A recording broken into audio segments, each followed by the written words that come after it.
All right, and testing. Okay, so far good. We have no echoes whatsoever. Uh, as always, hello there, everyone. Welcome to another Shadow Council episodes. All of you followers of darkness, shadow scavengers, villain aficionados, welcome, bienvenue. Get around. I'm your host, Lord of Shadows, with my, of course, one of my favorite council members, TK, the Lucky Bastard. And here we are today to have a very sticky but sweet adventure. Please get around, and join us in the bonkers adventure to the 100-acre woods. As today we talk about what? Hmm. I think we're talking about Mephisto. Does Mephisto eat honey? He might. I mean, if he eats honey, I think it must be like a damn spicy one. I mean, can you imagine having a spicy honey? Like, oh yeah, sure, like it's like all bees, nectar, and everything. But by the way, he has a little bit of Tabasco, chili, and like one of the most dangerous, fucking nasty peppers you ever seen. So if it's gonna be sweet, but it doesn't blow your throat, you'll be fine. Like, I mean, wow. I mean, seriously. Okay. I mean, I know we're just into the fucking introduction, but like, can you imagine a hot honey? Oddly, I might eat that. Yeah. I mean, he will be, I would say, you'll be in the same time crazy, revolutionary, but also interesting to taste for sure. But anyway, as of course, we all the teas and everything we did with the Mephisto aside, we're going to talk about Mephisto's favorite cousin, Winnie the Pooh. And of course, and all the imaginative characters from the 100-acre woods. I mean, before we go into this, like anyone who has been living under a rock or in a cave all these decades, basically, Winnie the Pooh was a children's novel created by two writers, as I say, Double A Milne, and of course E.H. Shepard, I think his name was. And the book came out in 1926. And even as a children's novels back then, it was actually quite well known. But we all know that the real stardom began when, in the early 60s, more precisely in 1961, when Disney licensed the Winnie the Pooh novel book, and from that moment on, the stardom began. And I mean, he created one of the most iconic characters, not just in Disney, but in fiction throughout all sorts of media. If it's like TV shows, movies, novels, Winnie the Pooh is by far one of the most iconic characters in fiction history. Let's put it that way. I mean, would you agree with me, TK? Yeah. Oh, yeah, definitely. Absolutely. So my first question to you is, because I'm really kind of curious about this one, even though I know what kind of answer I expect, but I want to ask you, what was your first experience with Winnie the Pooh? Okay, so it would either be The New Adventures of Winnie the Pooh on Disney, or it would have been the Many Adventures of Winnie the Pooh, um that like compilation movie, like the Blustery Day, the flood, and then the one where Terry gets stuck in the tree. Um, Yeah, was it the one? Wait, that's one of the stories was where Winnie the Pooh got too fat and stuck. Yes, yeah. Okay, yeah, I get you. That I think. I Oh, sorry. Go ahead. I think it was that. I think then I got into the many of the New Adventures of Winnie the Pooh after that. So I'm gonna say it was that movie. Okay, I'm okay, gonna say it was that movie. Um, okay. Fair enough. yeah, I mean, okay, so you're saying your first experience that you could remember was something between like the New Adventures of Winnie the Pooh and the 1977 movie, which is basically a compilation of short stories. yeah. Okay, fair enough. Fair enough. For me personally, for me, my very first experience with Winnie the Pooh was I'm kind of like on the same boat as you. was with the New Adventures of Winnie the Pooh, the late 80s TV show that lasted all the way to the early 90s. That was literally my introduction to Winnie the Pooh. Like before that, when I was little, I never watched the movie, like the 1977 compilation of all the shorts. Basically, like that was like overall my very first introduction to Winnie the Pooh. And also, I mean, some people might kind of say that the intro of that show is like generic, but the intro of Winnie the Pooh, the New Adventures of Winnie the Pooh, is like I think it's one of the most iconic intros I've ever seen. Yes. I mean, I just love the lyrics and that like gentle song soundtrack, basically. I mean, it's I mean, I would say this: like, I miss those days when TV shows would have intros like that. I miss those days. I really do. Yeah. So I want to ask you, like, when it comes to experiences, did you ever experience the book? The book. So I had the books, but I never actually read them. Because like the very first time, I think, if I remember correctly, the very first time he appeared was in the I think it was like in 1924, which I think was like 2 years before Winnie the Pooh. And I think back then, I think he was known as Edward Bear. I think he was known back then, and he was oh man. And I mean, I never read it, but I know, but I've read a lot of information years ago about that. Well, let me just check. Oh my God, where it is? Oh, okay, here it is. When We Were Very Young. Yeah, that was the story where he first appeared, and then later, 2 years later, he appeared as Winnie the Pooh. Yeah. So I mean, I got the chance to read the book as well. And to be fair, even though, like, I mean, I respect the writers who did Winnie the Pooh, which kind of brought us into this, like, amazing world of the 100-Acre Woods. But if I have to be honest, I prefer the Disney version. I've seen the character designs for how it started. I kind of prefer the Disney version too. Yeah, I mean, like, look, you have to understand. It was like let's be frank. It was like the mid-20s. Okay, yeah. It was like the mid-20s, and it was like, basically, when it comes to like fiction in general, it was like at the early stages. I mean, I'm not talking like all kinds of fiction. I'm talking like Winnie the Pooh style fiction. Like it was in the early stages. So having those kind of designs, like make them look like regular plush toys, for me personally makes perfect sense. Yeah. Why they will look like that. I know that a lot of people will say, "Oh, they look creepy." I mean, those were the days. I mean, back in those times, like plush toys kind of looked like that. Which is perfectly fine with me when it comes to that.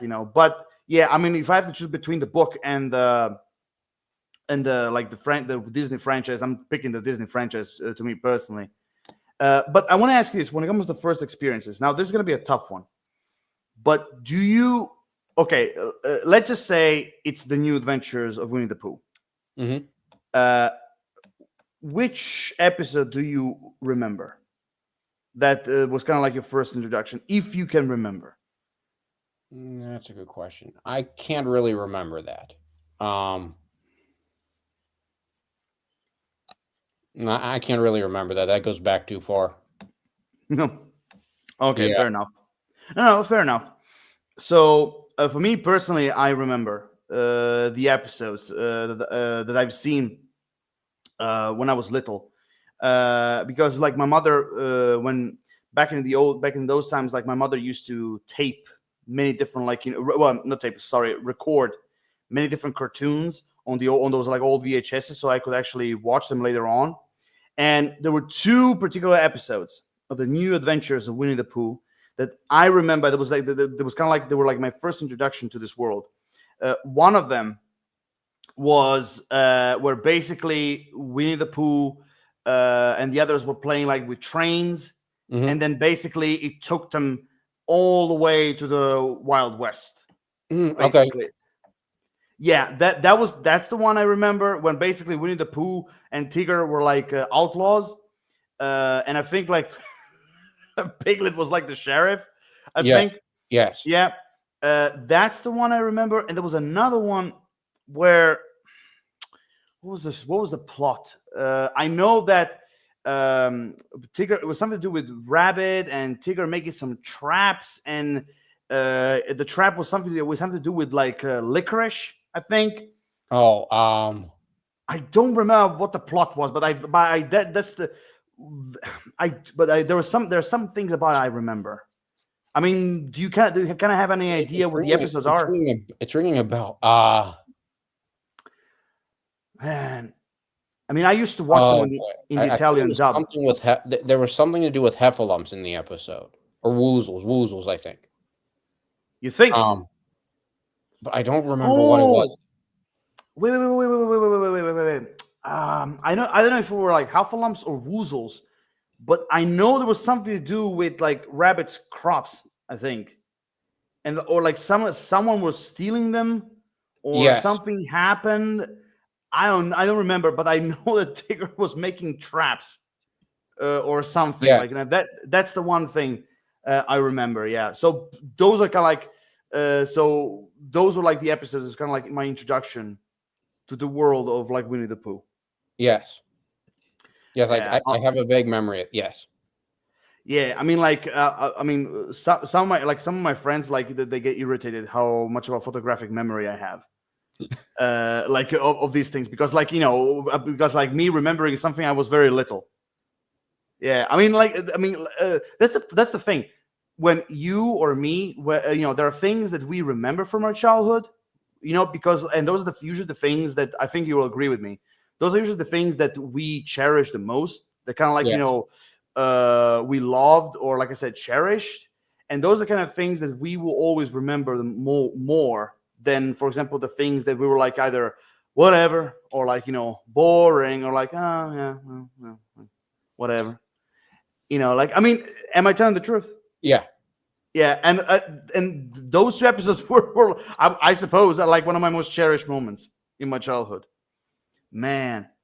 Now I want to see this now. Okay, I want to play a little bit dirty here. I'm going to remove Winnie the Pooh because Okay. whoever I'm asking this, they will say Winnie the Pooh. So now there's not a lot of characters in this. So I'm going to make it a little bit difficult, but at the same time a little bit easier for you. Okay, so removing Winnie the Pooh off the chart. Who are your top 3 favorite characters? Okay. Rabbit, Owl, and my favorite would be Tigger. He will be like your number 1? Yeah. Okay. Yeah, okay. I love Tigger. Tigger was my favorite. I had Tigger pops, like those are like icicles that look like the Tigger tail. I actually made myself a Tigger tail once, which didn't work. I was disappointed. I thought I could bounce with it. It didn't work. I was so obsessed with Tigger that when I was going into preschool, they asked us questions like name different kinds of money or name something that bounces. And I said a tiger. And then they said a tiger doesn't bounce. And my parents said, "Oh, he's thinking of Tigger." No, I was obsessed with Tigger. Oh my god, that kind of reminds me of my elementary school when when we were talking about like when we were talking like certain countries and cities. And one of the topics was like United States, and basically every time when there were a few times when my teacher will talk about Yosemite, which is a town, right? Mm-hmm. I think so. Yeah. Yeah, I think it's a town. I'm not quite sure if it's like a state or a town, but anyway, every time when she would say Yosemite, she would go Yosemite. I go Sam. Yes. Every time, and whenever she would ask me questions, like one of the things that we usually have are like little pop quizzes in class, And basically, one of the things was like, we had like the entire map of like the United States with like, states and cities and everything. And basically, I had to like number cities, and again, when the time comes to say Yosemite, I said Yosemite Sam. And every time every time she's like, "I'm sorry, what? Yosemite Sam? Oh, wait, you mean Yosemite? Yeah, Yosemite Sam." And she's like, "Why are you saying Sam in the end?" And I'm like, "Because Yosemite Sam." And I'm like, because I guess she didn't understood the Looney Tunes thing, But your story that you were saying kind of reminds me of that, And by the way, the Tigger thing, it's a funny. Oh my god, no, because I had pictures in my mind. Like, can you imagine actual tiger bouncing? Oh my god. Oh my god. I think like if Tigger would appear in front of an actual tiger, I think the tiger will be like, the fuck? Like literally, they were like, is he related to you? Or or one of them like, are you sure he's one of us? But see, if Tigger appeared before a tiger, he'd have a meltdown because he's supposed to be the only one. Good point. Good point. Yeah. He'd The only one. Yeah, good point. Good point. Yeah. Oh my god. Anyway, so your top three were rabbit, owl, and Tigger. Yeah. Okay. For me, it will be Tigger, 100%. I'll also go with rabbit, and the third one. And I think out of all the gang, I would say out of all the 100 Acre Wood gang, I would say he is one that is like really not really appreciated enough. Eeyore. Okay, that's a good one. Because I mean, I know that he's kind of like the depressing one of the team, but I think of all the characters, like, because even like Kanga or Roo, it sounds ridiculous when I say that. Like the mother Kanga and the kid Roo. Anyway, like them, or like oh shit, what was the one called? The miner. Oh, Gopher. Gopher, yeah. I mean, it's just like the animal. Gopher, like, I mean, all the others were like, I figure people appreciate him more than Eeyore. And I think like Eeyore has a lot of elements that I think like, it should be like one of the most favorite ones. But anyway, so I'm going Tigger, Rabbit, and Eeyore. Those three.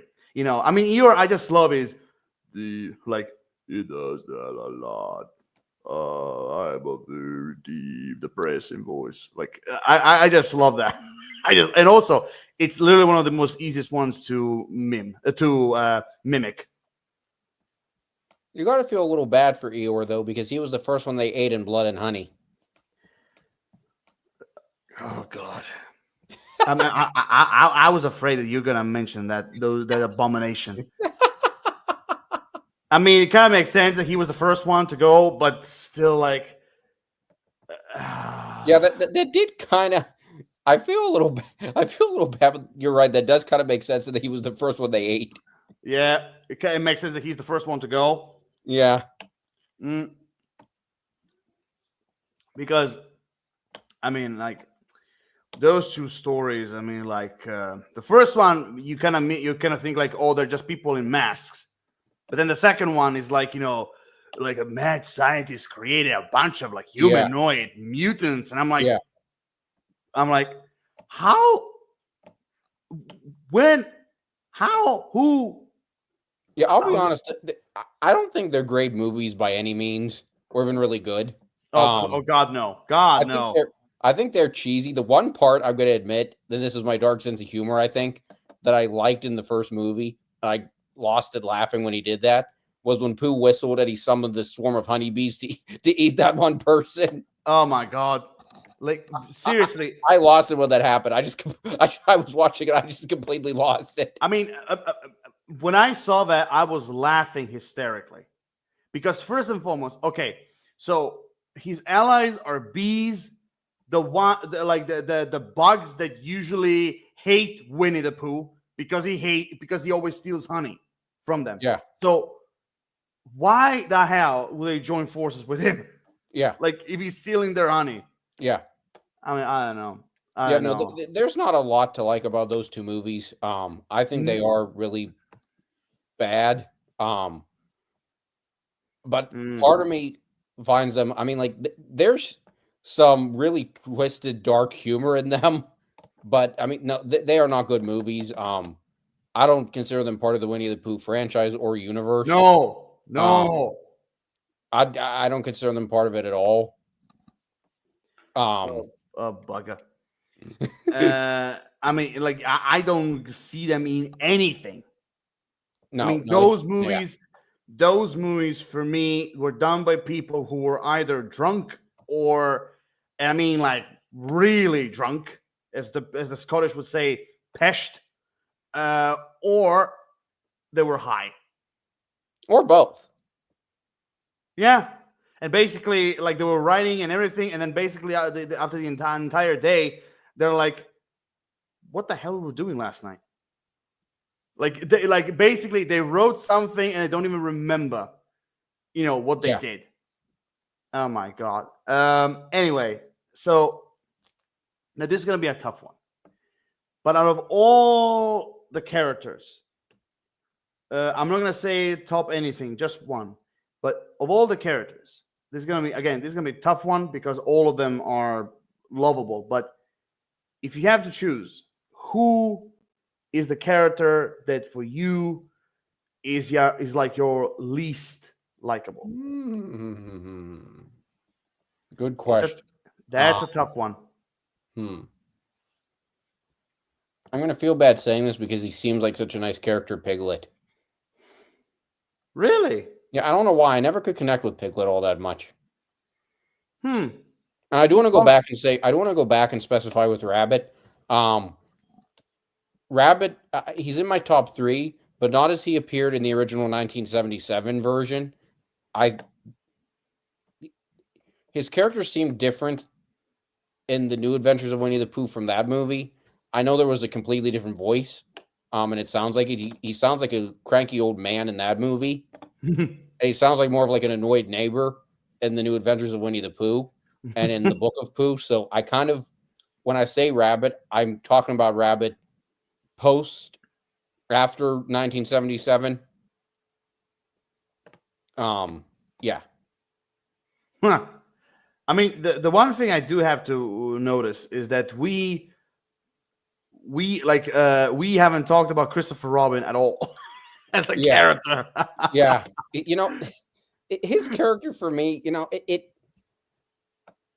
I don't know. He's not a bad character. He's inconsistent in terms of, is he American? Is he British? Is he American? Like, they've gone back and forth so many times with that Well, I can't keep that straight. And he doesn't add a lot. I mean, look, let me put it this way. I mean, both writers who did Winnie the Pooh book, the Winnie the Pooh book, they're British. Yeah. More precisely from London. So technically, you can make a comment that Christopher Robin is actually British. You can make a comment on that if you wish, But since it's a fictional world, I think you can choose whichever country you want. But technically, if you follow the books, the book, he's British. Also. And see, that was the confusing thing with Christopher Robin the movie. That was where I got really confused. Is you had all the characters, you had them going with their British, with the roots from British accents, except Tigger and Pooh, you kept how they sounded throughout all the Disney media. Well, which I never got. I never got why.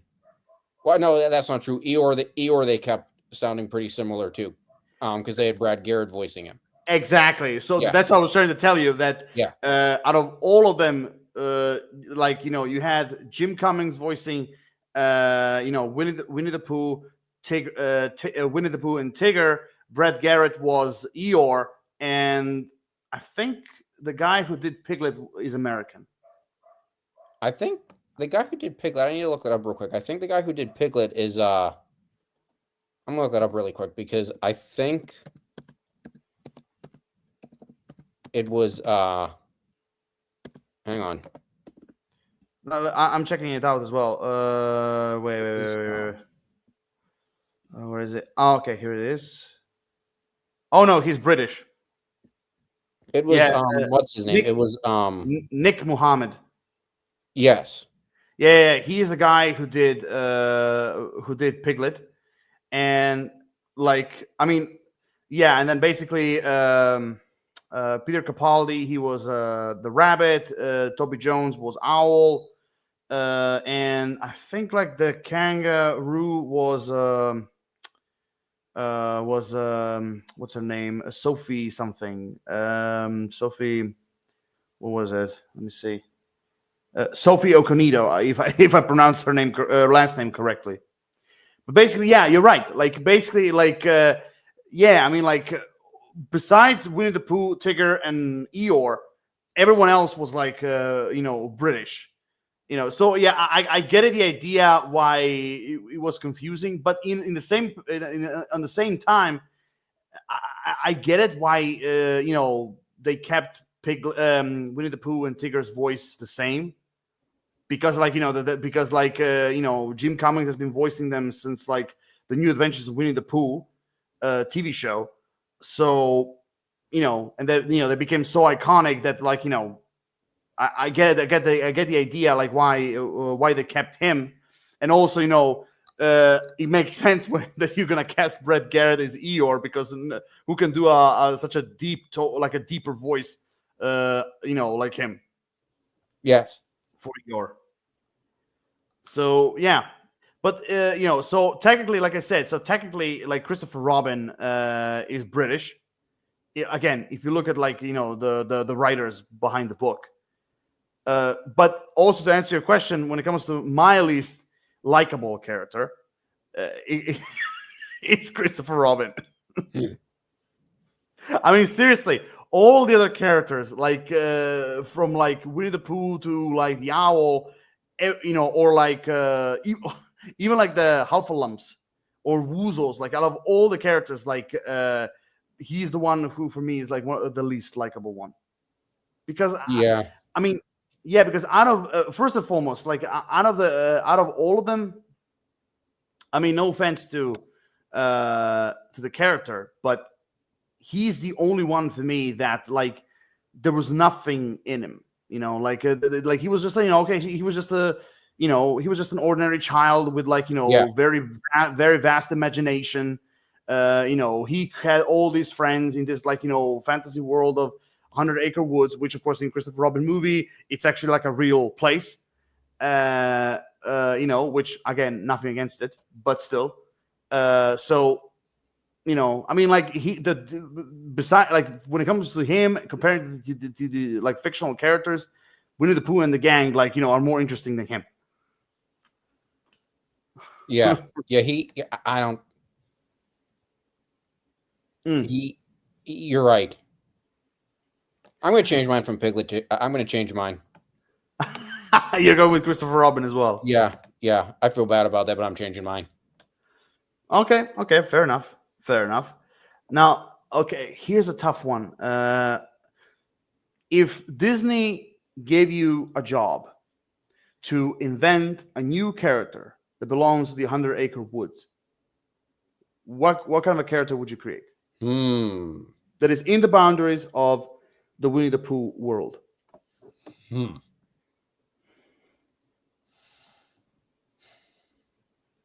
That's a good question. That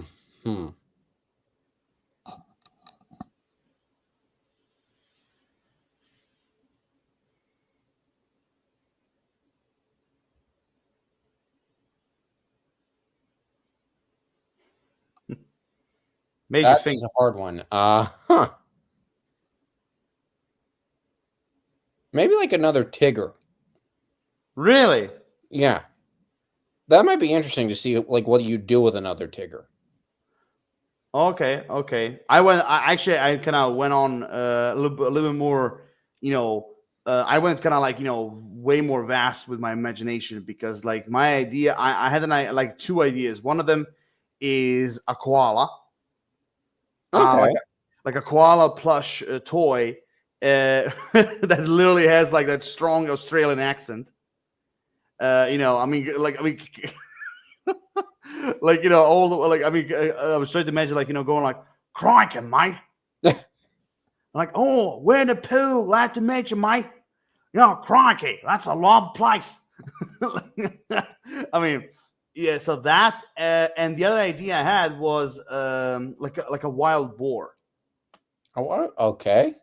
Like I kind of it's like the idea I had was like a wild boar that is kind of like a mixture of a hillbilly and also uh like how can I put this?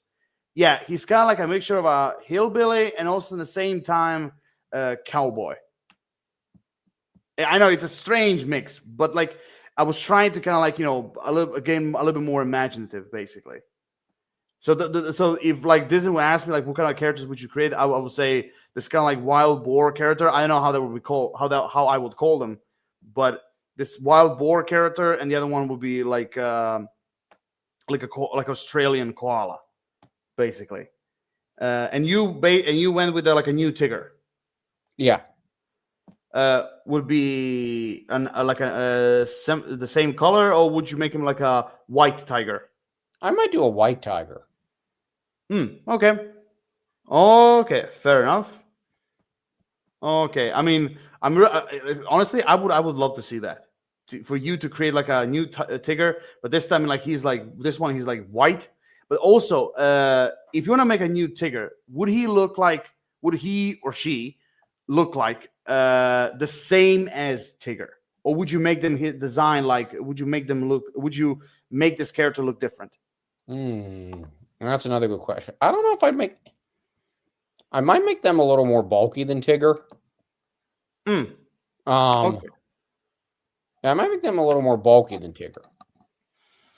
Okay. So far, I have to say, you and I, we have a really wide open imagination. Or as SpongeBob would say, imagination. Oh my God, I love that meme. Anyhow, now when it comes to Winnie the Pooh movies, now the question I have for you, and that also counts direct video movies as well. So, if you have to choose, which movies for you are your top 3 favorites? Okay, so I like The Search for Christopher Robin. Okay. I definitely like the 1977 one. Mm-hmm. And I like the live action one. Okay, in this particular occasion, you and I are on the same boat without a paddle. Like because even for me, is like The Search for Christopher Robin. Like it was like literally the first anime movie I've seen of Winnie the Pooh. Then I'm going with Christopher Robin live action, and then I'm gonna put in my third place. I'm gonna put the 1977 like anime movie. I mean, I don't know. I don't know if I would call it an anime movie because it's literally like a combination of all the shorts that came out. Yeah, it's more of a compilation. Exactly, because it's a compilation of all the shorts that actually came out in the 60s. Yeah. So, I get the idea how they put all this together and create like a movie, but I never call that a movie. Because again, I never liked those movies that basically you have like a compilation of mini movies, basically, or shorts. I never liked that idea, but it is what it is. Okay, so yeah, there are other movies that came out. Like for example, like I know there was like oh man, there's another one actually. I have to mention. I would say I would mention as an honorable mention. Mine honorable mention would be a Tigger movie. Yep, I was gonna say the same thing. Yep. Okay, yeah, that movie for me was special. Yeah. Like I really like the story. I mean, I mean, you can never go wrong with, like, to have more Tigger for sure. Yeah. You can never go wrong with that. By the way, I mean, have you ever seen the Piglets big movie? No, I need to watch that. Yeah, yeah. I mean, like, I mean, when it comes, I'm watching like the anime and films I've seen, like, The Many Adventures of Winnie the Pooh. That's the one I've seen from the 1977. Then, of course, the Tigger movie. Piglets, big movie. I don't know if I have ever watched it or not. I'm not quite sure. But the other one I watched was the Pooh's Heffalump movie. That's one one of the movies I remember the most. Like the one with the purple elephant. Okay. Yes. Yeah. Yeah.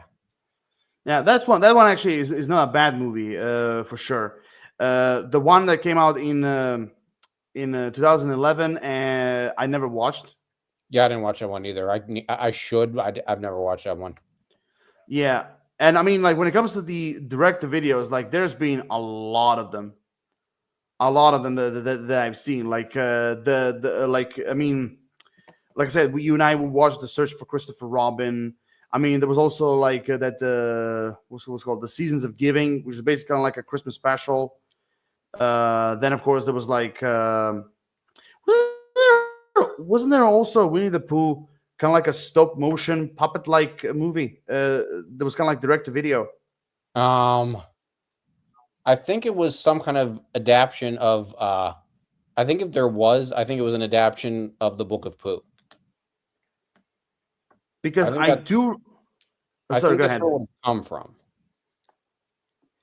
Yeah, because like, I know, because just like just like the 1977 movie, this also was kind of like a compilation of like 6 or 5 like stories, basically. If I remember correctly, the characters were either puppets, like, or like it was CGI. I don't know. That's one of them I remember. And I remember there was another Christmas short story, Christmas special called "A Very Merry Pooh Bear" or something. Yeah. No, a Very Merry Pooh Year, I think. Yes. Yeah, that's the one I remember. Wasn't there also one with like Roo being like the main character? That rings a bell. Yeah, I know. What was the title? I know it has something to do with spring. I don't recall the title. Yeah, I mean, and then basically the last thing I've seen was there was another like a half a lump direct video movie. I think it was based like on Halloween, I think. And then after that, I didn't watch any of the Winnie the Poohs, because everything else after that was like 3D, and the way how they done it, it didn't suit me at all. I mean, like, I would say this: ever since like the 2000, I think like, I mean, ever since like, 2007 was kind of like the beginning of like, Winnie the Pooh going like, 3D. But I would say since like 2000, shit, what was it? What was like the TV shows? Like, I think like 2011 or 12. I think like, but basically, at one point, like, Winnie the Pooh just simply went straight forward, like straight to like, shows being centered around like small children. Yeah. And Yeah, they did. My friends Tigger and Pooh. That was, I think, Disney Junior. I think it was Disney Junior. Yeah, it was Disney Junior. Yeah, I remember. The Book of Pooh was Playhouse Disney. Yeah, but it was geared towards children, but I don't know if I'd call it a children's show necessarily. I mean, technically it is. I mean, technically it is like a TV show. I mean, I know it's centered more towards like preschoolers. Again, very childish. Like for example, for someone like me and you. But I mean, it is considered like a television series. It's still considered. But then after that, like, we had like my friends Tigger and Pooh. Then there Yeah. was like And then there's now they have like Winnie the Pooh, where like they're all like little like toddlers. Which yeah, I think I you talk haven't about. even watched that. I'm probably Trust me, you're too old for that. yeah, no, that's no. It's called. You're talking about it came out in 2023. You're talking about the play date with Winnie the Pooh. Yes, yeah. Yeah, I've seen that. Like I've seen the trailer for that at one point, and it's very like it's not for you or me. Like it's very, very, very, very childish, and I mean it kind of reminds me of the like Mickey's Playhouse. Yes. It kind of reminds me of that, or even like Baby Looney Tunes. Yes. It kind of reminds me of that as well. But I mean that's one of the problems I have with Winnie the Pooh. Like they did that, just like even like with Mickey Mouse and his friends. Like they went too childish for me over the years. Like I mean, for example, I'm kind of going away from Winnie the Pooh, but like when it comes to Mickey Mouse, for example, the last thing I watched, I enjoyed it a little bit, but even if it was towards small kids, but the last thing I watched was like it was a TV show. It was called like Mickey and the Wacky Racers or something. Oh yeah. Yes. Yeah, I mean, like by the way, he had a very cool intro, but that's the only like TV show, kind of like some from time to time I will watch like an episode or two. Well, I mean, I know there are two small episodes in one, but the only one I will never watch is the Minnie and Daisy one, the part, because like that's not for me. But I don't know. I mean, like I would love to see Winnie the Pooh go back to his, to his former roots. Like for example, I mean, to kind of give you a biggest example, it's for example, Christopher Robin. Yeah. I mean, first and foremost, that movie should be appreciated way more. Because I know there's a lot of people who had complaints with this movie. I mean, people had also. I mean, don't get me wrong. There was a lot of praises for the movie as well, but also a lot of people were trying to compare it to like Hook. Yeah. And I mean, I get it. I got the idea why they would try to compare it. I understand, but also at the same time, for me personally, it brought back those childhood memories from Winnie the Pooh, especially like from the movies, from like the New Adventures of Winnie the Pooh. It brought me back those memories, And again, even McGregor playing the older Winnie the Pooh was great. He was actually a pretty good choice. Some people actually kind of were talking like, really like him, but I bought it. I bought his performance as Christopher Robin. Well, and getting Jim Cummings back as Tigger and Pooh, that was. I don't know if I don't know how much they paid for that, but that was probably worth every penny. And also they were not. I think like they were not fully CGI. I think they were like it was like I think they were like a mixture of CGI and animatronic. I think so. Yeah. Yeah. I mean, kind of remind like for example, kind of for example those like horror movies with Chucky. Yes.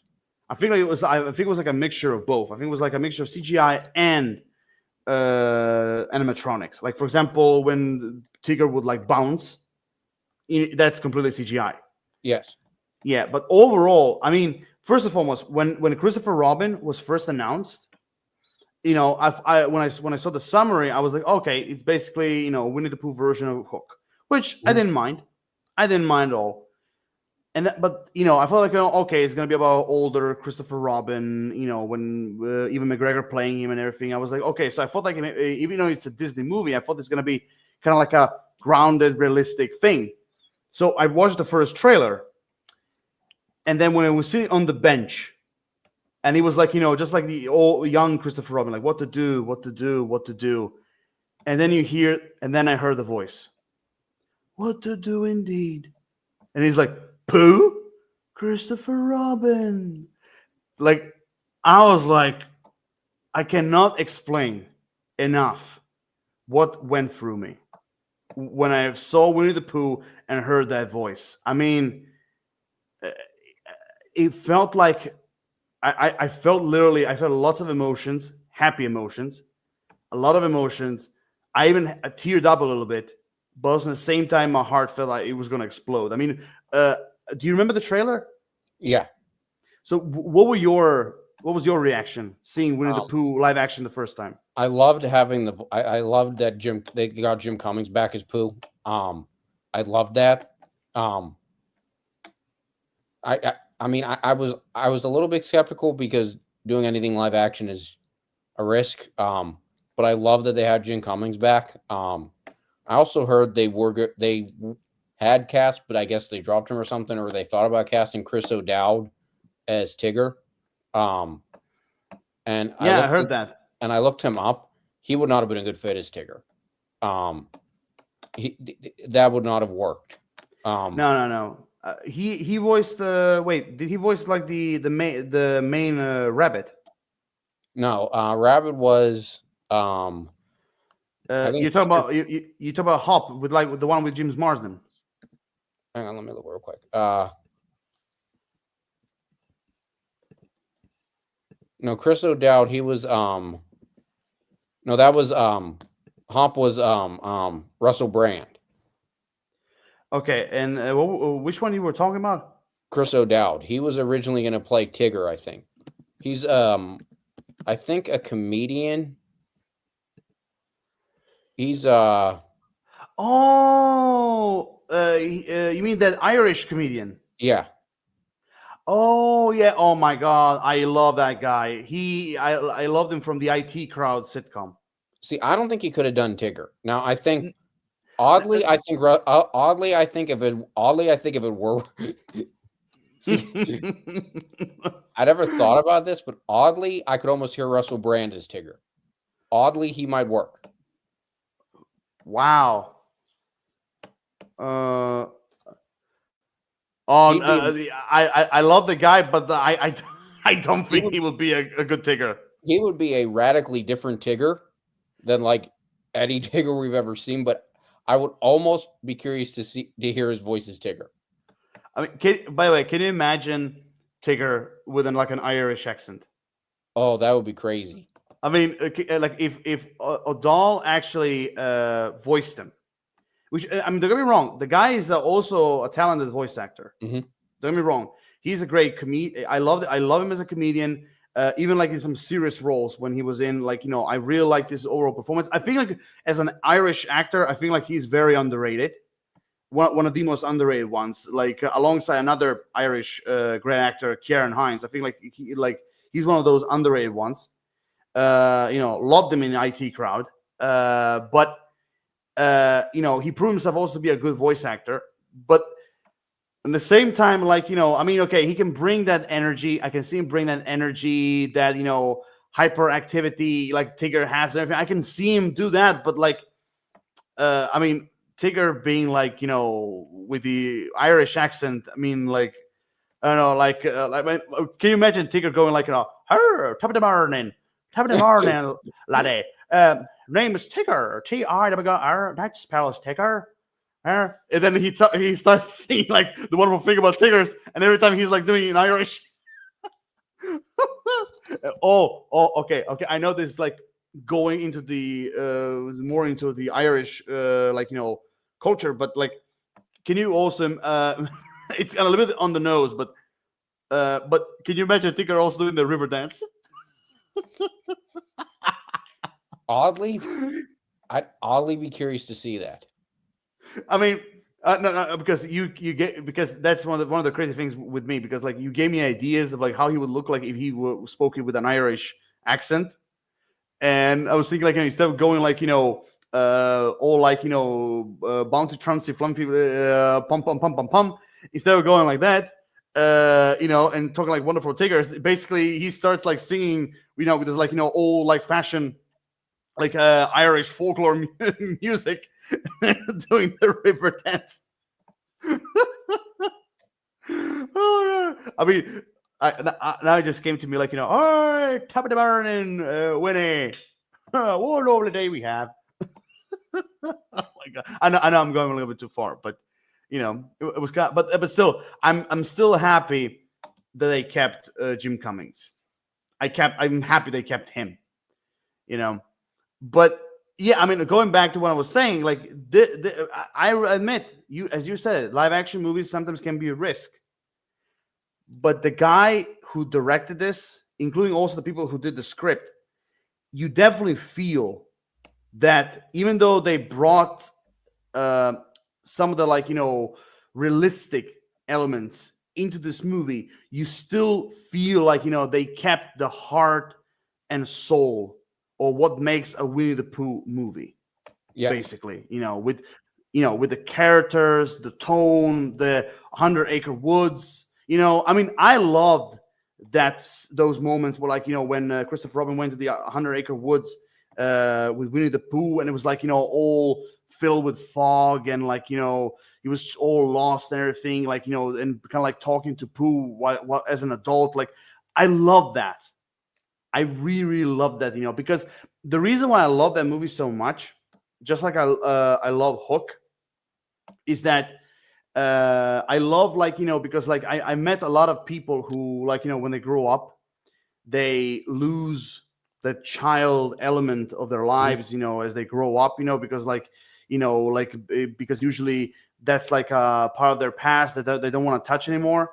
Very rarely you have adults that they have that child, that are like children at heart. And sometimes I love those stories where basically you have those kind of adults who have lost their childhood fire, let's just put it that way. And then all they need is just just a little something to lighten that flame on again. I love them when they're doing basically are trying to search for their childhood back, basically. I just love those stories. I really, really love, because it kind of proves that everyone is a child at heart in the end. Basically that thing we have, it never goes away. It just simply buried somewhere deep inside us, and all we have to do is grab a shovel and dig it up again. I know I'm kind of went a little bit metaphorical and poetic, but you get the idea. Yeah. Yeah. I mean, did you ever had that kind of moment that I was talking about right now? Yeah. I mean, yeah. I mean, look, you're in your 30. You're how old are you now? 30. I always forget my age. That's 32. Okay, so I mean, we're still, I want to say completely fresh, but we're still at that age between childhood and adulthood. We are kind of in the middle, so we're still a bit fresh. So we cannot say we experienced that thing yet, but one thing for sure, I'm always fighting that I don't lose my childhood heart. What about you? Yeah, I'm the same way. 100%. Anyway, now I want to ask you, I just love asking these questions. If Disney puts you in charge as a writer, as a director, to create a Winnie the Pooh movie, what kind of movie would you do? And please don't say a horror movie. No, I wouldn't go horror. Oh, thank God. I might go mystery though somehow. Ooh. I don't know how I do it, but I'd go mystery somehow. Sort of have Pooh and Tigger be I don't know, like Holmes and Watson or something, kind of in that spirit. Ooh, I like that idea. I like that idea. My idea, I like that idea, honestly. I really like it. Basically like a whodunit mystery. And Yes. And like you said, Pooh and Tigger are Sherlock Holmes and Watson, and basically they have to solve the mystery. I love that idea. I love that idea. Mine would be, you're gonna say it's like a Halloween centric, but I would. That's the other Winnie the Pooh movie. Yes, I forgot about that one. Which one? The Hufflepuff. I'm gonna give that one an honorable mention. I need to look that movie up real quick. I need to look what it was called real quick. You mentioning Halloween. You talk about the Pooh's Half a Lump Halloween movie. No, there was one before that. Let me find it. Oh, Boo to You, Winnie the Pooh. 1996. 1996. Are you sure? Yeah.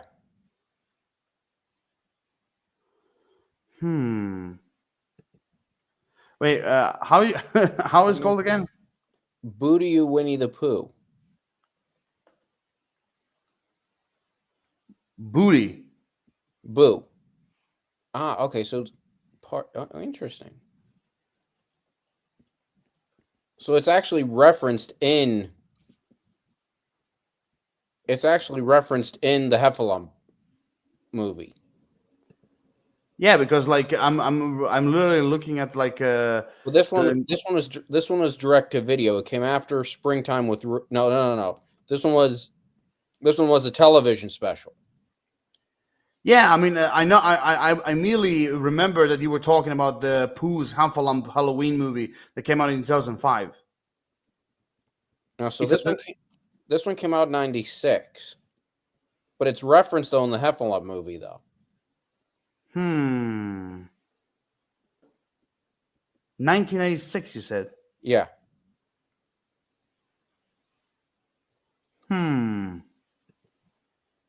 Interesting. I completely forgot about it too until like right now. Let me check something. It's like a Halloween thing, right? Yeah.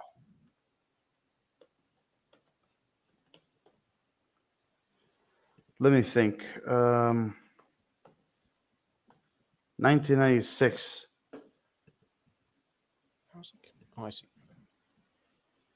Oh my God! I completely forgot about that one. Boo to you too, Winnie the Pooh. Yeah, I completely forgot about that. And then when you mentioned Halloween, I don't know how I forgot about that one. I watched that one ad nauseum for at least a year. Yeah, but it says here that it was like a Halloween television special. Yeah, it was. Yeah. Yeah, because I do remember the length was like something like almost like a normal Disney episode. Yeah. Like a 20, 21, 22. Yeah. Okay, now that I've seen it, yeah, I remember vaguely. I remember that one. Yeah, I remember it. I remember it. Yeah. But yeah, so it kind of goes into my. I know there was a few. So with that, we had like a few Halloween special, like Winnie the Pooh stories. But mine actually would be like it would be like a Winnie the Pooh version of Ghostbusters. Okay. Where basically you have not simply Pooh and Tigger, you have like the entire team, all of them. Well, not all of them. I would say my team would be like Pooh, Tigger, Piglet, Rabbit, and Owl. Basically, they would be all together, and they were like, basically they kind of like abandon 100-acre woods. They go like into some kind of uncharted territory where you don't have where there's no Huffalumps, no Woozles, no like other scary characters. Like I know there were some of them. I know they were in the books. There were like another like villains. They were like based on cheetahs or something. I think like I don't remember. I don't actually recall how they were called. But anyway, we're basically going in some uncharted territory that is like literally filled with like green mist and fog and like the wind is blowing strongly. You have thunders and like all scary noises. And basically they landed in like a haunted version of 100-acre woods, where basically everyone is like from ghosts to monsters to like ghoulish characters and everything, and basically they're kind of like act as like some kind of ghost hunters or something. I mean, the thing is like it would still be like for like fans of the Winnie the Pooh franchise, also for kids. But my story, it will still have some like scary, dark moments as well. You know, But one thing for sure, I can be certain: the monsters and the ghosts, they will not look too scary for like little kids. But it will contain some like dark, dark and like scary and serious moments. I I mean, like what the do you? idea. Thank you, thank you. Also, it just came to me. I would love to see one of the other ideas I have right now. It just came to me this second. I would love to see like a Winnie the Pooh movie where it's like a treasure hunt. And see, I kind of had a feeling you were going to go there with, like, with pirates or something. I know there was like a New Adventures Winnie the Pooh episode where there was like they were all pirates, Yeah. but instead like this time for them imagining they're pirates. This time actually like I would in my story they will literally go on like an adventure for like that is literally a treasure hunt. Again, one of the ideas I always had is kind of like I'm trying to expand the 100 Acre Woods. Kind of like they're like uncharted territories. Like basically, I'm trying to look like I try to create like a my own version of Middle Earth, basically, Yes. with like different territories and all that. Now the treasure hunt, I will also have involved Christopher Robin, for sure, in my story. And basically in my story, the main villains would be like a group of pirate Huffalumps, and like, oh my god, the main villain would literally be like a mixture of Colonel Hardy and Long John Silver. I like that. Oh, thank you. Yeah. Oh my god. So basically, you said your idea was Oh, the mystery thing, the whodunit kind of thing. do you have any more ideas? Um, I'm just asking. I don't think so. But still, I would love to see this mystery. By the way, what would be the mystery in your story? Probably this is going to be cliche, but probably something to do with honey. You mean like someone stole the honey or something? Yes. Mm. Mm. Mm. Mm. Mm. Which made Okay. Okay. it just made me think. We talked about at the beginning of the stream how iconic Winnie the Pooh is. It's actually so iconic that I'm not sure this character was based on Pooh, although he's big and yellow and looks like a bear. So I think it's a safe assumption. Pooh is so iconic that Akira Toriyama designed a character in Dragon Ball Super that looks very, very similar to Pooh. Yes, and also made him bouncy like Tigger, but also at the same time sticky. Yes. I think like when I saw him, like literally me like everyone else, they were like what is this, like some sort of like Winnie the Pooh's cousin or something? Yeah. Like when I saw that character, one of the first things I thought in my head, literally, and I think you did the same. Was Akira Toriyama a fan of Winnie the Pooh? Yeah. I mean, come on, it's too big to be a coincidence, don't you think? Yeah, no, he's definitely based on Pooh. There's no way he's not. Actually, I know we're kind of jumping a little bit to the anime train here, but since you mentioned Winnie the Pooh, and this could also be a topic for one of our Shadow Council episodes, but I would love to see Eiichiro Oda in One Piece. I would love him to see. I would love to see him do like a One Piece version of Popeye. Ooh, that would be cool. Oh my god, I would love to see that. Like, give me a One Piece version of Popeye the Sailor Man. I mean, like, oh my god, now, like. Do you think Disney would ever license Winnie the Pooh to? Well, actually, no. Pooh's in public domain now. Yes, he's in public domain. License him. So then I guess that kind of takes away the question I was going to ask. I was going to say, do you think Disney would ever license Winnie the Pooh to be an anime? Well, now that he's in public domain, people actually can do all sorts of stuff with him, like from from let's just say a naughty project all the way to an Yes. anime. See, Like honestly, if they could do the anime right and they had a good story, I wouldn't be too opposed to that. yeah, but like the thing is, if you're gonna do a Winnie the Pooh anime, you have to realize that you do have to realize that basically it's basically gonna be like a fantasy comedy. Yeah. You know, because I think like if you're gonna do like how did you ever okay besides Dragon Ball obviously, but like did you ever seen like a pure anime fantasy TV show? Fantasy, no. Like for example, I'm gonna just try to think of a few examples, like Overlord or Doctor Stone or what's it called? What You you to- would Zatch Bell be fantasy? Would that be close to fantasy? what was it called again? Zatch Bell, the one with the little kid who shoots the beams out of his eyes. What were they called? Oh wait, you is that like a small blonde little kid Yes. with big eyes? Yes. What were those Um, things called? They were called well, have you said Zatch Bell? You said right? yeah, Momotos. That's what they were called, Momotos. Well, that I mean, I heard of it, but honestly, I never ever seen the anime. But for what I can see here, I mean, like it is sort of like a Winnie the Pooh fantasy level, you know. But again, even when you go like full on fantasy, like you know, Winnie the Pooh is another one of those animes that basically you can have Winnie the Pooh like go up against like someone like flashing a sword or a shield or having magical powers, like the fist of honey or something or whatever, like Fist of Honey.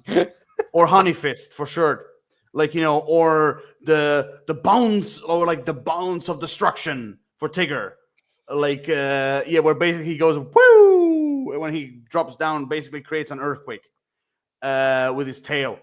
But I mean, that kind of style of anime, I don't think I can see Winnie the Pooh do that. I mean, I wouldn't. I don't think it will fit for a world for Winnie the Pooh. That kind of anime. I don't know. I mean, I feel like if they had the right story, it could work. But I don't know. I mean, I'd be curious. I'd be a little hesitant with it because, like, I mean, it would really come down to if the story is good and makes sense. I also think if they were going to do it, they'd have to get Jim Cummings. I don't think there's any Winnie the Pooh without Jim Cummings. And I would say, I'd go a step further. I would say when Jim Cummings passes someday, I cannot see them recasting Winnie the Pooh. I just can't. I mean, look, you have to also realize Winnie the Pooh was recasted all the way from the 60s. Like, like what was the guy's name that voiced him from the 60s all the way to the 80s? Let me check. Hang on. I'm also checking out. Wait, just a minute. Just a minute. There he is. Sterling Holloway. Yes. Sterling Holloway. Yeah. I mean, look, like Winnie the Pooh's like voice has been like recasted all the way from like Sterling Holloway. You had Hall Smith, and then Jim Cummings basically until today. So you can rest assured that even if like I mean, I can book this right now since we're talking in this direction, but you can definitely be sure that when Jim Cummings, heaven forbid, when he passes on, you could definitely be rest assured that they're going to recast him. Nobody's ever going to fill his shoes, though. I don't think. That's going to be that's going to be a really, really tall order to fill. Can I give you one of the facts? For example, that's the same thing they said for Don Messick when he was voicing Scooby. No, that's true. When he died, because I did some research, and a lot of fans back then thought like, he's irreplaceable. Even Hanna-Barbera, one time mentioned in an article that I don't know if Frank Welker ever mentioned it, but I know I read it somewhere. But basically, they said that they were even thinking of, like, after Don Messick passed away. I heard like some rumors that they were even like planning to stop with Scooby Doo, like in general, like because they thought he was irreplaceable, and then Frank Welker gave it a shot, and here you go. Also, to give you another example, Peter Cullen as Optimus Prime. I mean, he is irreplaceable for sure. But there were also other TV shows with Transformers that never had Peter Cullen in it. But someone else voiced them. Optimus Prime. That made me think too. I'm glad you mentioned Peter Cullen as Optimus Prime. If you're gonna say him as Winnie the Pooh, no, because it's really, really, really weird to think that Optimus Prime is also Eeyore. down his luck, Eeyore. Yeah, that was surprising to me. When I was introduced to Peter Cullen later on, I was like, wait, he was Eeyore? I was like, wow. And he was actually good as Eeyore. Yeah. Oh, yeah. Because he definitely, even though a lot of people say, like, Optimus Prime, but he definitely, like, he definitely tried to make Eeyore different from like Optimus Prime. Yeah, for sure. Oh my God. Yeah, I mean, like, I completely forgot about that he was voiced by Peter Cullen in that TV show, which was crazy. I mean, like, he even voiced again another Disney project, but he also even voiced for, like, I think a season or two, that Australian mouse in Chip and Dale Rescue Rangers. Oh yes, yeah. The one who is crazy with cheese. I always forget the character's voice, but he voiced him like in the first season and the second one, I think, and then later on Jim Cummings took his role. But basically, Peter Cullen, like, basically proved himself that he is a voice actor of incredible range. Like, he can play not just simply Optimus Prime, but like almost every character. I mean, and again, this mouse in Chip and Dale Rescue Rangers and Eeyore in Winnie the Pooh is the proof that he can do a lot more things. Absolutely. But again, going back to like what we were saying, it's that, I mean, you can do an anime of Winnie the Pooh. I think you can, that you mentioned. You can do it, but even when one thing for sure, there's gonna be a Japanese dub, and it's gonna be an English dub. And when they do the English dub for, if Winnie the Pooh ever see the light of day when it comes to as an anime, I'm sorry to say this, but I don't think the English dub will use Jim Cummings. I think they will use someone else. Some of those like voice actors who do like specifically anime dubbing. I mean, like, and because again, it depends on, like, if you can do an anime, it depends like on like, which direction would you go. Now,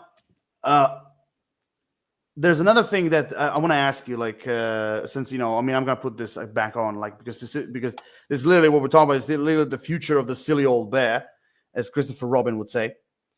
But one of the things I mentioned throughout the entire chat is that I really want to see Winnie the Pooh back in those glory days, where basically he was like watchable, not just for kids, but like even adults or teenagers would watch his shows, because what they're doing today, like almost everything. I mean, I've seen what they're doing with this. Like, for example, properties like Alice in Wonderland, The Little Mermaid. They're kidifying everything.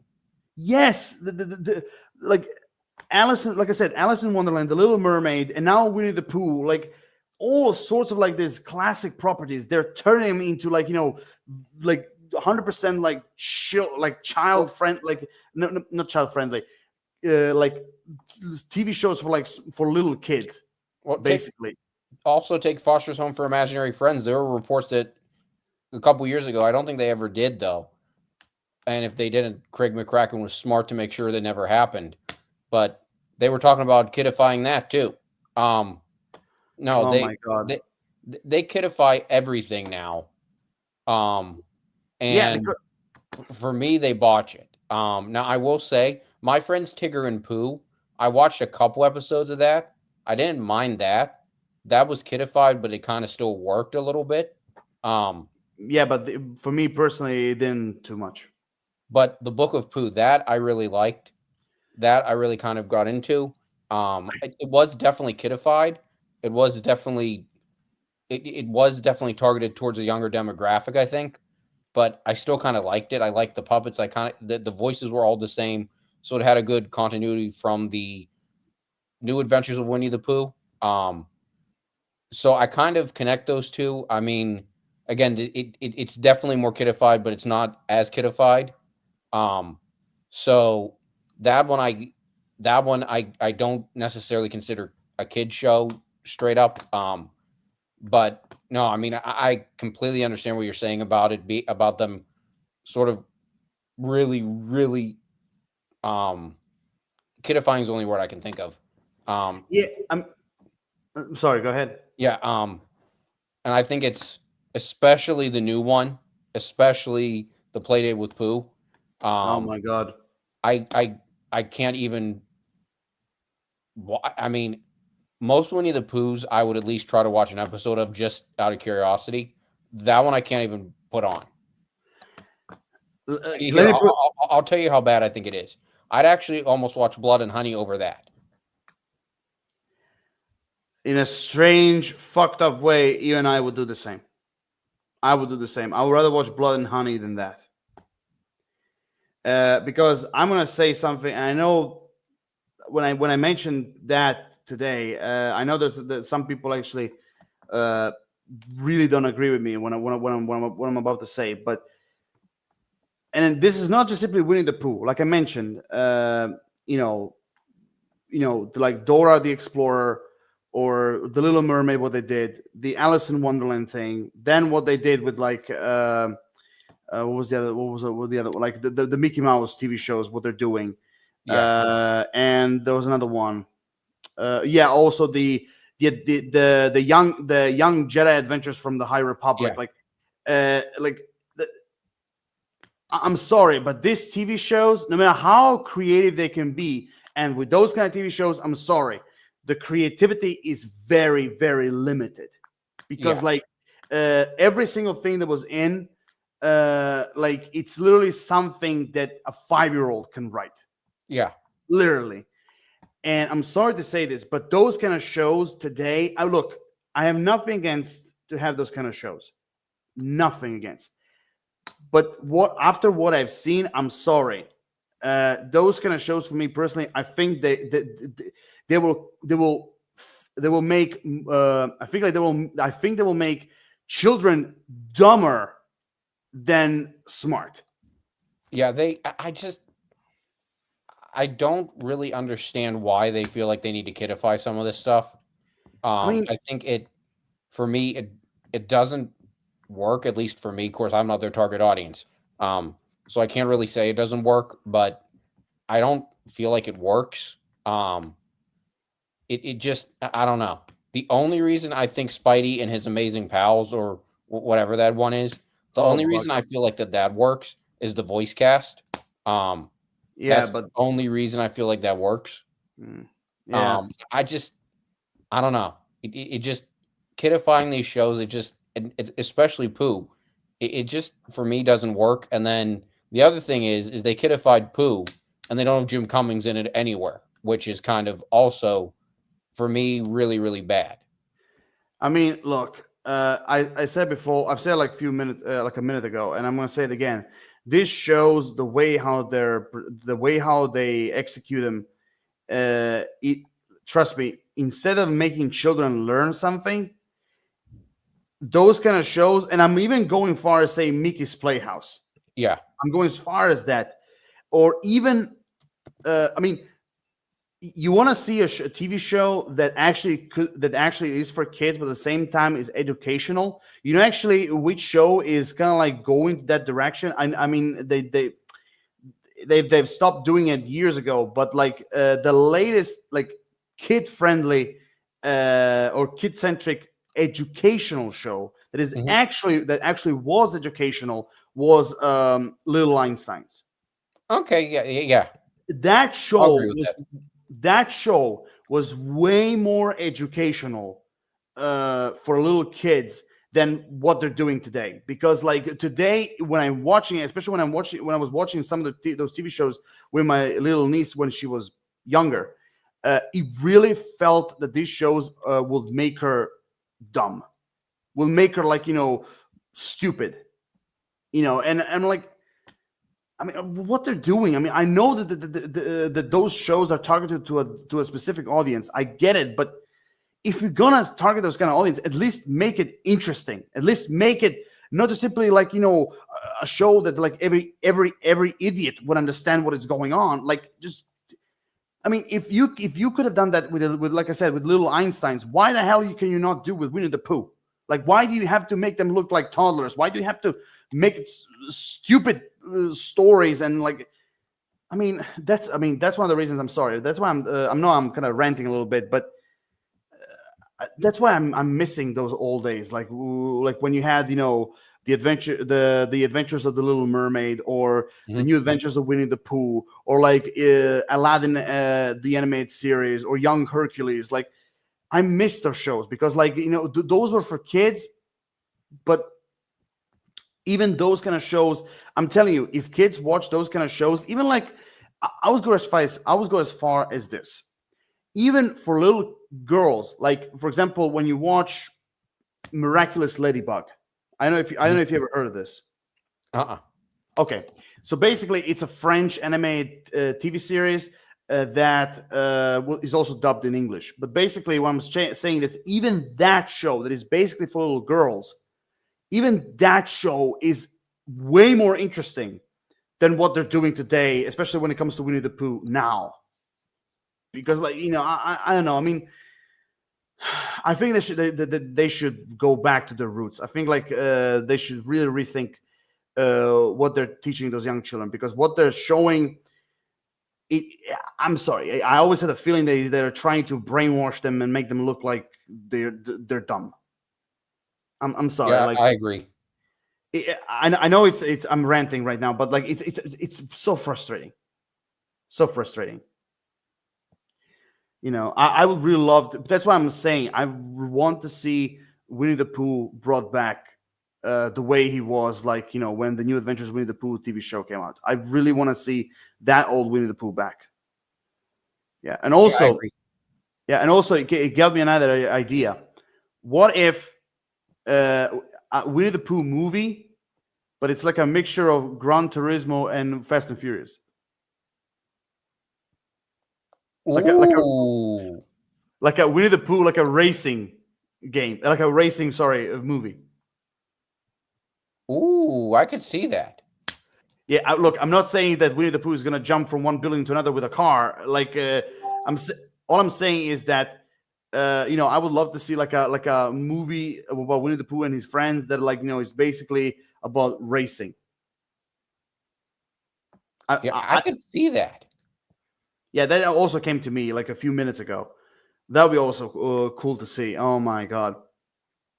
Yeah. Also, I'm going to ask you this, since we're talking about the future of the Winnie the Pooh. Since Winnie the Pooh became a public domain, Mhm. could you see Winnie the Pooh as an animated series, but like normal animation? Could you see it like an animated TV series, but like um, being more targeted towards like young adults? Normal animation. Yeah, but I targeted could I mean, I could see that as long as it was a good story, I could see that. like for example, you know, for example, the story is a little bit more serious, a little bit, with a lot of like dark elements in it, And now I'm not saying that there's gonna be blood and No, death, like no, no, you wouldn't go full on horror then. So you'd go yeah, like dark. exactly. Yeah. But what No, I'm saying, I could see them doing that. I mean, you'd have to have the right cast. Um, you'd have to have the right story, I think. but I could see them doing that. Yeah, I mean, oh my god. Also, I just remember. Okay, so would you go like this is a bad thing. I don't think a lot of well actually people might watch it. It might be too close to it though. But would you go something like a TED kind of with it? Oh, that's actually what I wanted to ask you. Would you love to see Winnie the Pooh swear? Honestly, this would be so bad. This would probably kill Winnie the Pooh, and everybody'd hate it. But I'd love to see it. I'd love to see a Ted meets Winnie the Pooh. Oh my I'd love to god. just see like a 30-second special and just see Winnie the Pooh and Ted meet. Oh my god. The one thing for sure, Ted will have a lot of beeping. Yes. Oh, everybody'd hate that. It would not play well. Like, But it would be so funny. like for example, Winnie the Pooh will basically be like the stoic, like the calm teddy bear that is kind of like try to like reason with him, like Yeah. why is he talking that like that? Why he's using that kind of vocabulary? Yeah. Like try to offer him honey and everything, and Ted is like the entire time he's like what the what the beep you're Yeah. beep talking about, like you little beep beep beep beep beep beep beep, beep.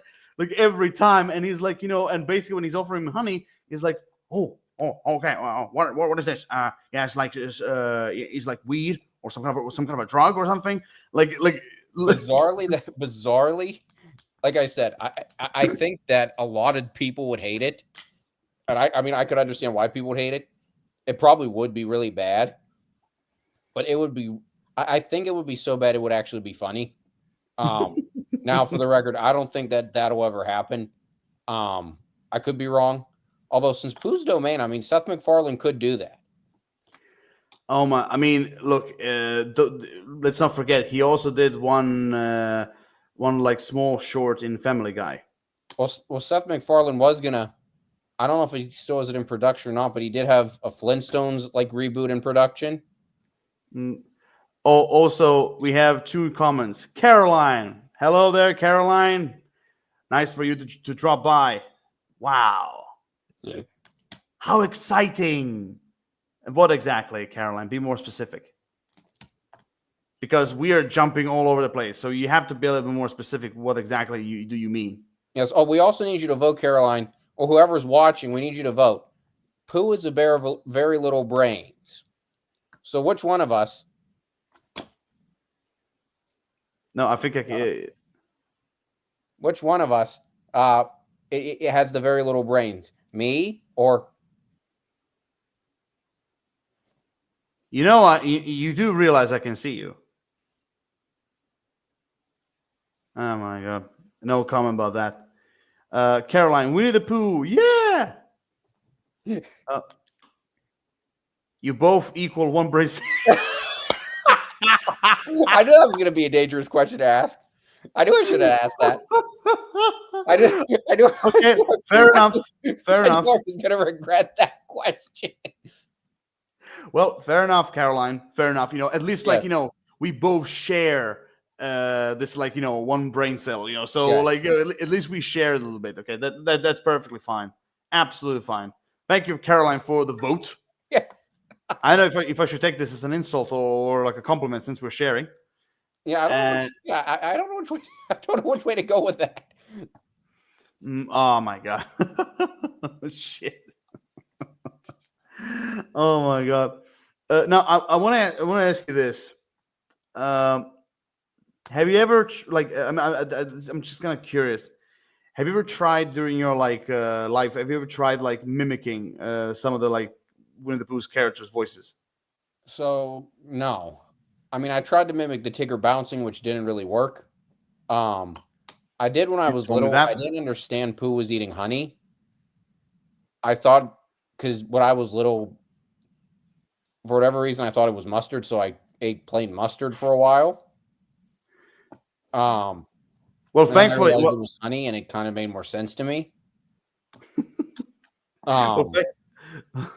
So I did mimic. So I tried to mimic some of the stuff from Winnie the Pooh. But I never tried to mimic the voices.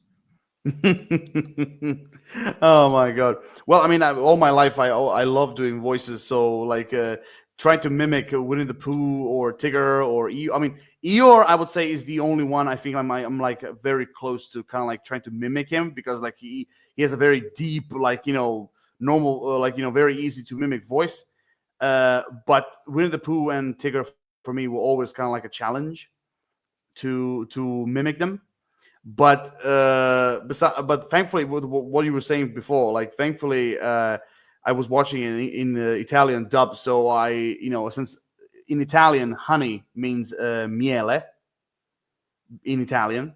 So, and back then I knew what honey was, so I had no problem with kind of like putting two and two together that he was eating honey. But that's a good one. That's a good one. I'll give you one better. Before I actually kind of like learn the languages and everything, I'll give you one better. You said you thought it was mustard. Mm-hmm. I thought it was melted cheese. Oh, okay, I could see that. I mean, because the color was almost as the cheddar cheese.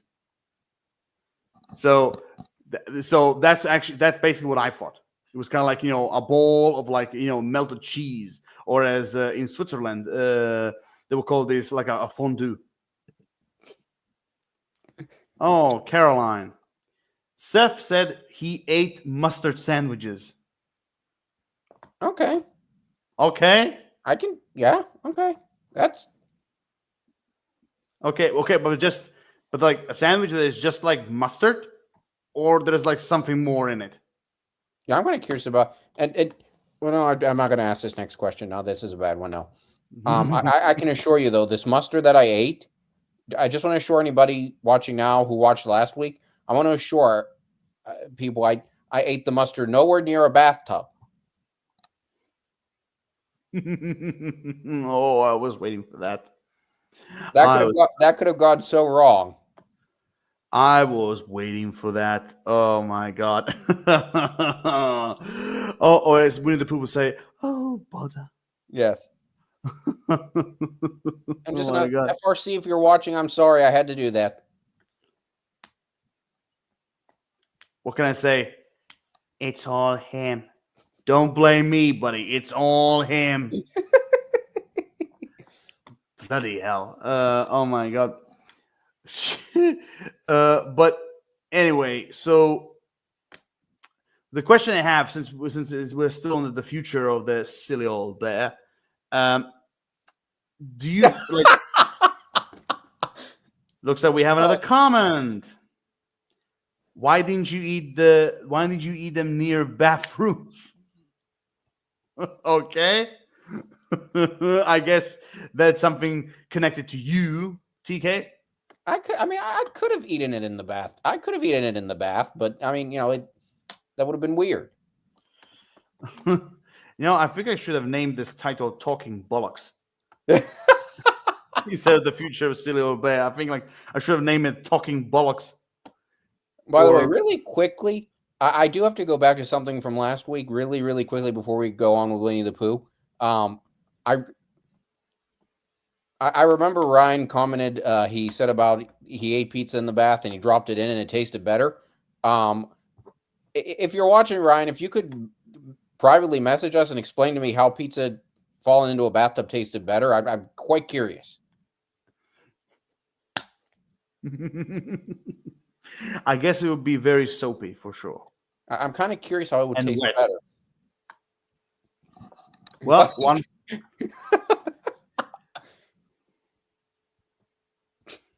Jesus. Bloody hell. Anyway, I wanted to ask you this. Like, I mean, since Winnie the Pooh is a public domain, that's also one of the other questions. I want to ask you this. Okay, so basically they say, okay, we're doing a Winnie the Pooh TV series.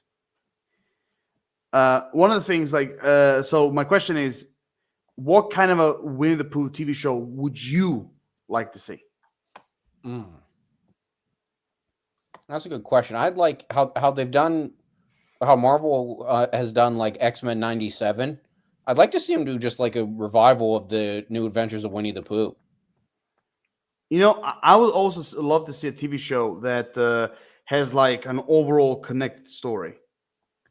Like you don't have like where a TV show where each episode is like a completely different story, but basically you have like an entire season, an overall overarching story, like where everything is connected. Like I would love to see something like that. Yeah, Um, I could see that too. I don't know. I mean, I did like the Book of Pooh in terms of the puppetry. And so I mean, I could see them doing something else like that too, honestly.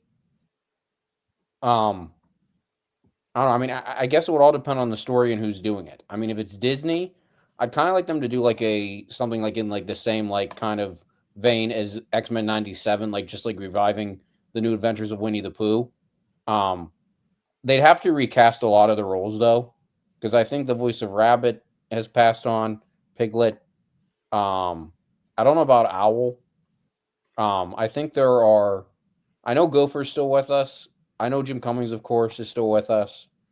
Peter Cullen, but they'd have to recast some of the roles. But I mean, I could see them doing something like that, though. I'd be curious to see them do that. I mean, when it comes to Rabbit, I think like let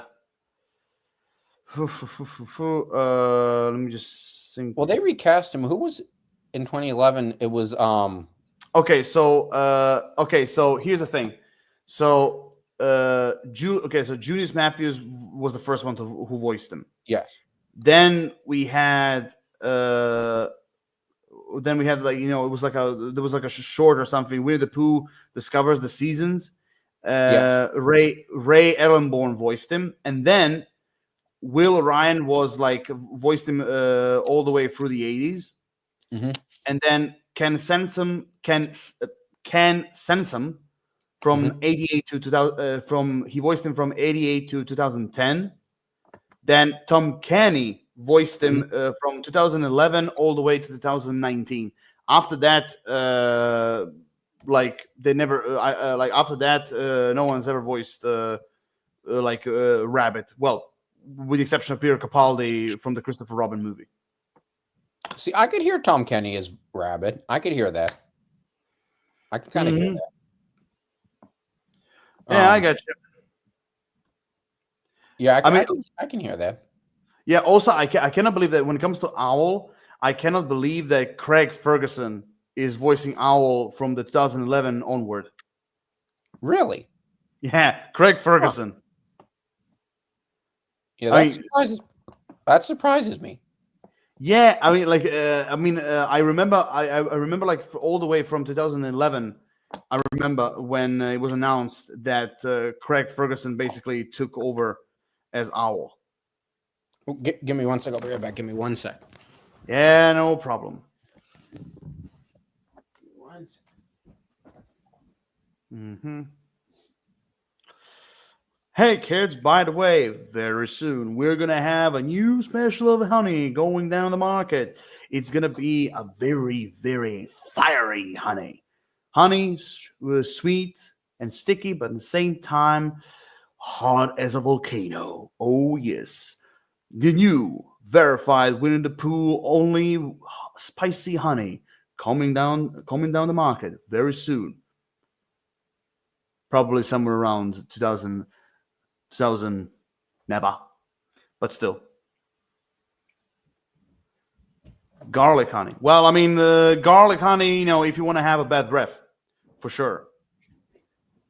But of course, if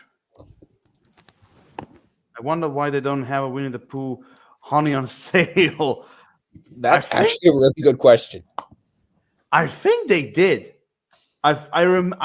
Here in Croatia, I think I've seen, even in Italy, I think I've seen some of the honey like products that had like Winnie the Pooh on the label. Also, this live stream is sponsored by Tigger Tail. Don't try to bounce on it. It's just sand in a sock. Or there's another product actually that this live stream is sponsored, as I like to call it, El Honey Loco. You Like the new spicy honey coming down the market in 2000, never. Oh yeah, with all sorts of ingredients from like chili, garlic, all kinds of like peppers, Tabasco, but not to mention And the the. secret ingredient is Fireball whiskey. Oh no! The secret ingredient is the ghost pepper. Oh yes. Oh yes, verified to make your throat explode. Oh yeah. So if you're, let's just say, if basically if you are in some darker days, just take a sip on the spicy honey, and all of your problems will be gone. That went really dark. That went really dark. I just got that. That went really dark. Okay, guys, it's just a joke. Okay, do not take this seriously. Okay, Yes. it's just a joke. Yes. Okay, yeah, we do not condone any beep beep beep beep beep beep beep beep beep stuff. No. No, we don't. We just like things spicy. Yes. Yeah, I mean, I'm still thinking like, why they never invented like a spicy honey. They should. I mean, can you? I mean, the question I have. Okay, that is more like a culinary question, but like, if they do a honey and they put all this like from peppers to Tabasco to chili in it, would it still be sticky? That's the question. Or would it be more liquidy? That's I think like That's a good question. I mean, they have to put in enough sugar, I think, that it could still be sticky. I think they'd have to get that ratio right, which I think they could. See, I'd love them to make that honey, and I'd love them to give it to Gordon Ramsay. Oh my god! Oh my god! Oh my god! That's actually, I'm going to tell you off topic a little bit, but that's actually one of my bucket list things. I'd love to meet Gordon Ramsay. I'd love to get a selfie with him, get his autograph, and then I'd pay him $100. Or no, actually, I'd pay him $200. I'd pay him whatever I'd have to pay him. I'd say, now, chef, pretend I just gave you raw chicken for a pregnant woman. I'm going to push record, and you're going to swear at me, and you're going to say to me exactly what you say to me on Hell's Kitchen if I did that. Oh my god! Oh, I'd love that. Oh, that would be so awesome. Yeah, I mean, one of my friends that works as a security guard at the airport, she actually took a selfie with him because few years ago, when was it? I think it was like before the pandemic. I think it was. He came here in Croatia, or more precisely, I think somewhere in Istria. I think he came. And for trying some sort of like fish or a different restaurant, and basically he went to the airport in Pula, which is basically down south of Istria, basically. And like one of the friends of me and my other friend, she took a picture with him. It was like I don't know what to say. Like it was crazy, and she basically That would be awesome. Yeah, I mean, she basically talked to him like for like a minute or something, and like basically for this like 1 minute, she said like that he's amazing. Oh, that would be so awesome. Yeah. I mean, like I can definitely see Gordon Ramsay when it comes to honey. I can definitely see Gordon Ramsay saying it's fucking sticky. Yeah. Oh, he'd lose it. Yeah, because everyone makes the meme like it's fucking raw. Yeah. Like, but in this case, it's fucking sticky or like fucking sweet. Yeah. Oh, he'd lose it. He'd lose his mind. Oh, God. Ooh. Ooh, boy. Oh, boy. I'm sure. I do hope I do not get an avalanche of negativity after the joke I said. If you know which one I mean. Yes. Yeah. Anyway, yeah, I mean, like we went all over the place, seriously. But one of the last things I want to ask you And then I think like then after that we can close this argument. But do you think? I mean, because we haven't seen that in a long time, but Mhm. do you think we'll ever see a Winnie the Pooh movie again?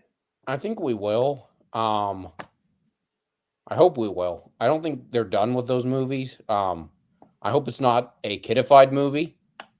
No. But I think we will someday. I mean, for me personally, I sure hope so because we haven't seen like Winnie the Pooh movie. I'm not counting the Christopher Robin one. I'm talking about like the animated ones. Where is it?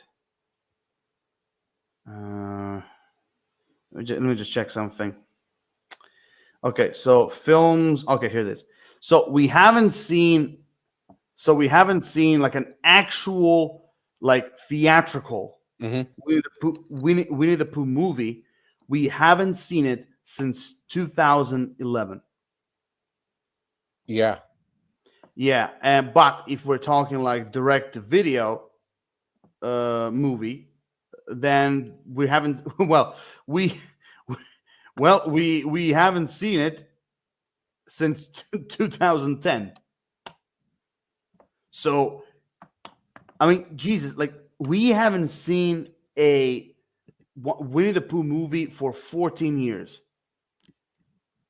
Yeah. and I'm like, what the hell they're thinking? Yeah. Because like, I mean, that's one of the things that kind of irritates me a little bit because I think it's about time that they bring back like the most like the like few of the most iconic characters into the theater. Like I'm not just yeah. simply talking about Winnie the Pooh. I'm talking like about like even like Mickey and his friends. Mhm. Like I mean we do. I mean seriously, we have like they do like so far we have like Zootopia 2. We have Frozen like 2 upcoming movies. Like so we have like so many things when it comes to animation, and the majority of it is just simply sequels. And I'm like, Yeah. so I get it. So Frozen and Zootopia kind of became iconic, like movies and also franchises and everything. Okay, I get it.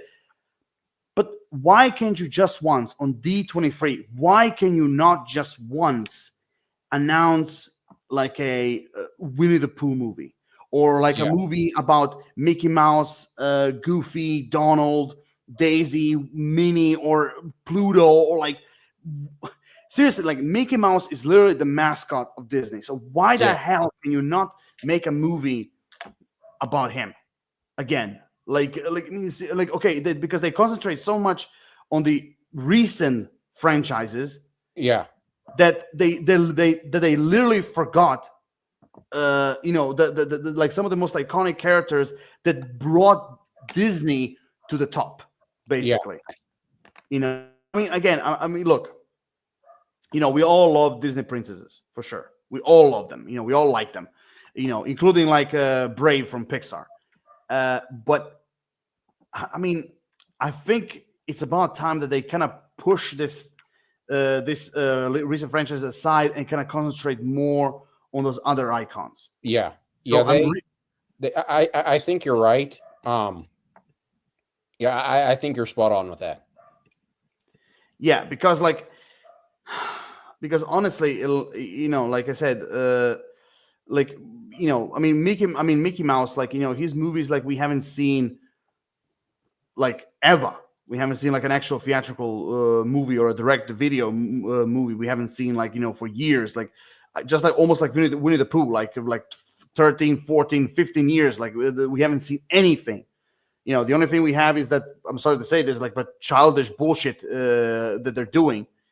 And I'm like, there's so many movies they've done. I mean, I know I'm getting a little bit out of Winnie the Pooh, but there's so many movies about Mickey Mouse they have done, like from like their own version of The Prince and the Pauper, from like the Christmas specials, from Mickey, Donald, Goofy, the Three Musketeers, through to like there was like even another special where Mickey Mouse was fighting a mad scientist who switched Mickey Mouse's brain with like he's like Pete version of Frankenstein, which was kind of like a short, but and many different others. But like, so we had so many great movies, with these characters, like those are literally the ages where basically the Disney were not afraid to make those, movies about these icons, and I'm like, and I'm like, and also not to mention like, we had, all those like shorts ever since like, the very beginning, and also forgot to mention, we also had like movies like, a Goofy movie, an extremely goofy movie, the TV show Goof Troop, like, okay, so we had all those things, and why not bring those things back? I mean, they certainly, in a way, they kind of tried with like DuckTales, for example. Yeah. They kind of tried with that, but I'm like, even though the show was a bit successful, and it's not as childish as I thought it was. It wasn't that childish because there were a lot of things in it that were like dark and serious, and more like towards adults. But I'm like I feel like it's time to bring all this back because I get it. Moana was successful, Frozen was successful, Toy Story was successful. I get it, but they have to remember who are the mascots of Disney, and one of them is Mickey Mouse, and the same thing goes with Winnie the Pooh. Like we need to have this basically this iconic franchise back in the theater, and I mean, I know that probably they're gonna do a 3D animated movie if they ever do. I think that it's gonna be a 3D, but even that is fine. Just give me, Winnie the Pooh movie that kind of brings me back to my childhood. Yeah. Because if they concentrate, I'm sorry to say this, but if they concentrate just on the like the childish TV shows, like I mentioned, what they did with like Alice in Wonderland, The Little Mermaid, now Winnie the Pooh, like these franchises. I'm sorry to say this, but these franchises they're gonna start become forgotten. Yeah, I agree. Because like think about it. Okay, first and foremost, Alice in Wonderland, a movie that came out like in the 30s or 40s, and I'm like, okay, we only had that movie. Nothing else. And I'm like, and now you make like a very childish, dumb like TV show, and I'm like, why would you do that? Like you're literally making the legacy of that movie look bad. Yeah. That's just another example. I mean, to kind of bring back the nostalgia and for example, what I liked recently, what they did was, for example, Ralph Breaks the Internet. Yeah. Yeah. I hope you've seen that movie. Yeah. Thank God. That scene with the Disney princesses? Yes. Okay. I was like, okay, that is a good example for me. That scene was a good example to pay homage to old Disney. That was a good executed scene. And I was like, if they could do a small thing like that, why they cannot do the same thing with again with those old franchises that we all loved? Yeah. I mean, so I think I do hope that Winnie the Pooh is going to come back in the theater, and if they do, I hope they're going to have like an actual story. I really, really do. And again, if Disney needs any help, look. You and I, we're here. If they want some new writers for new material, we are here and we'll be glad to help. Yes. Glad to help. Yeah, because it really makes you feel our starting rate is $5 billion an hour, please, though. Let's just put it down to 10 or 20 grand, okay? Yeah, that's a good idea. And then we're gonna build up our prices. Yes. Thank you. Because 5 billion, that's literally almost the entire company of Disney. So like I know, we all know that motto, reach for the stars, but like, what you're asking is a big reach. It's literally like you're trying to, it's like you're trying to reach not the star, but you're trying to reach the sun, and you're gonna get burned. And we don't want that. We don't want to see TK barbecued. Anyway, yeah. Anyway, so yeah, because like I mean, again, movie wise, I'm not gonna complain because like so far what I've seen for like screenwriting, for like scripts, they have good writers, but when it comes to TV shows, I don't know. It feels like I don't know. It kind of makes me feel like they have like lazy writers or something. I don't know. Yeah. I don't know. So anyway, it's time that we came to the closing statement. So before we go to that, like, do you have which also kind of a thing I'm really starting that started recently, but since I've asked you questions all this time, so do you have any questions like you want to ask, kind of like returning the favor? I can't think of any. Fair enough. I think like I'm gonna have to like before we start an episode, I think I'm gonna have to like tell you like a few days earlier so you can write the questions. Oh my god. Anyway, so we come to the closing statement. So TK, would you do the honors to go first? Okay, so I would say, I mean, Winnie the Pooh is really iconic. Really iconic characters, iconic voices. I think it's interesting that there hasn't been a new movie in 10 years, or not 10 years, but I mean, since 2011. I think it's interesting. I mean, I think Winnie the Pooh still has a lot of longevity left. So I don't think he's done. I think it's just they're waiting for the right story. But I don't think he's done. Actually, wait, the last Winnie the Pooh movie would have been Christopher Robin, but the last animated movie was 2011. But no, I don't think he's done. I think they have more left for him. Okay, that's your statement. Yeah, fair enough. Yeah, for me personally, like, yeah, I'm on board with you. What we just said, like, Winnie the Pooh is like one of the most iconic franchises, not simply for Disney, but like the entire, like for like with alongside all the other franchises that today exist, even out of Disney. Like Winnie the Pooh is like one of the most iconic ones ever since the '60s for Disney wise, of course. And it's one of those franchises that I really don't want to see die. I really want this franchise to keep going, but when I say keep going, I mean like keep going in a proper way. Yes. Not like doing childish TV shows that makes kids dumb instead of smart.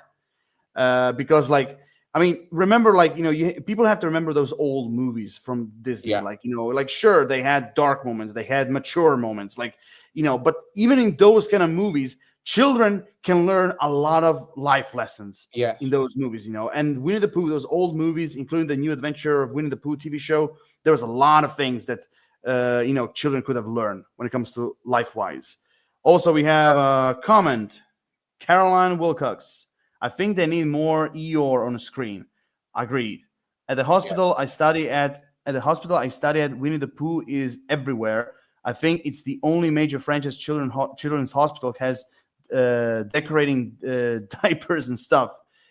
Okay, yeah, I understand where you're going with this, Caroline Wilcox. Yeah, I totally agree on both things. Like, with what we just said, like Winnie the Pooh is definitely one of the most powerful and legendary, like well-known franchises in the world. And I do agree, Eeyore needs more screen time for sure. Yeah, I totally agree on that. Yeah. So with the closing statement, I mean, like, I really hope it's not going to die. But the way how the TV shows are going, it kind of looks like that. It looks like it's going that direction. But I'm really hoping that basically their intellect will start going back from their asses to their head, and kind of like realizing that that basically we need to bring back Winnie the Pooh, from in the days where he actually was loved by anyone, not simply Yes. just for not simply by little kids. Yeah. So yeah. So when it comes to the future, I'm really hoping that Winnie the Pooh is gonna see the light of day when it comes to theater wise. And I really hope that we're gonna see more good old fashioned Winnie the Pooh TV shows as well. And also I'm not against it if we see also new characters being introduced in the 100 Yeah. Acre Woods. Yeah, I'm also okay with that. And with that being said, we have come to an end to another Shadow Council episode. Oh, 2 hours. There. If I had a tissue right now, I think I would have lighted on fire right in front of you. Right. Yeah. I mean, so we basically come to another Shadow Council episode, conclusion. And before we conclude, we have another comment. Caroline Wilcox, tears. Well, join the club. We got jackets. Or in this case, join the club. We got honey. But anyway, we come to a conclusion. I hope you guys and girls have enjoyed our Shadow Council episode as always. If you want to see any previous episodes that me and TK and everyone else in the council have done, it's going to be in the video description down below. Also, when it comes to that, exactly, you guys know the drill. Comment, like, subscribe, give me your personal thoughts. What did you thought about the Winnie the Pooh franchise? What was your first experience with it? Have you ever read the book? Who is your favorite character? Everything about Winnie the Pooh in general in the comment section down below. And until then, stay tuned for more. As always, I'm Lord of Shadows. Lucky bastard out. And of course, with me, as always, Lord of Shadows signing off. Or, as Winnie the Pooh would say, later, fuckers.